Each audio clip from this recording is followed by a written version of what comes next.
আসসালামু আলাইকুম, welcome back সবাইকে। তো সবাই কেমন আছেন? আলহামদুলিল্লাহ। তো আজকে আমি তৈরি করতেছি, এটা নতুন রেসিপি। এখানে আমি তৈরি করতেছি বড়ার আচার।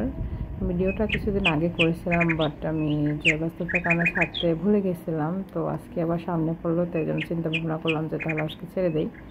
তো এখানে আমি বড়ই, দেশি বড়ই আমি রোদে শুকিয়ে নিয়েছিলাম।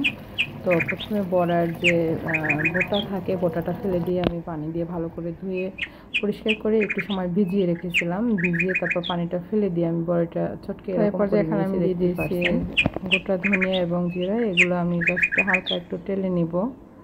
তো টালা হয়ে গেছে আমার, ছাড়িয়ে রেখে দিয়েছি। এখানে আমি দিয়ে দিয়েছি সরিষার তেল, আর সাথে দিয়েছি আমি জিরা, তারপর হচ্ছে মৌরি, আর দিয়েছি শুকনো মরিচ একটু কেটে, সাথে দিয়েছি তেজপাতা। তো এগুলো সব কিছু সময় আমি তেলে ফ্রাই করে নেব।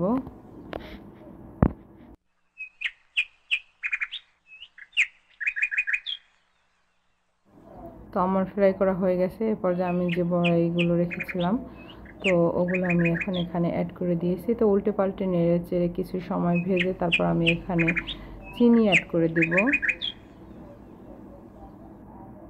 সাথে আমি ভিনেগার দিয়েছিলাম।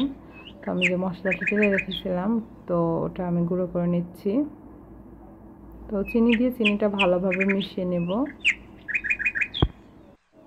তো এখানে আমি এখন সামান্য বিট লবণ অ্যাড করে দিয়েছি। তো সবগুলো একসাথে নেড়ে চেড়ে নেব।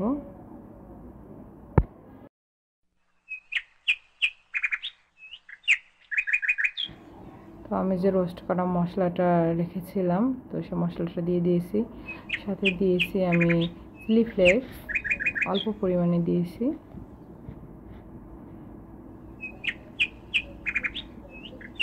তো এই তো আমার বড়ার আচার হয়ে গেছে। এরপর যে আমি এখন জাস্ট উল্টে পাল্টে নেড়ে চেড়ে নামিয়ে ফেলবো, তাহলে হয়ে যাবে। খুবই সিম্পল এবং খেতে খুবই মজা, দেখতেও খুবই সুন্দর, লোভনীয়। আপনারা তৈরি করতে পারেন এভাবে। এবং ভিডিওটা ভালো লাগলে অবশ্যই একটা লাইক দিয়ে দিবেন। আপনাদের একটা লাইক আমার জন্য খুবই ইম্পর্টেন্ট। এবং ভালো লাগলে ভিডিওটা শেয়ার করবেন ফ্রেন্ড সার্কেলের ভিতরে। আমার জন্য সবাই দোয়া করবেন, আমি সবার জন্য দোয়া করি। তো সবাই ভালো থাকবেন।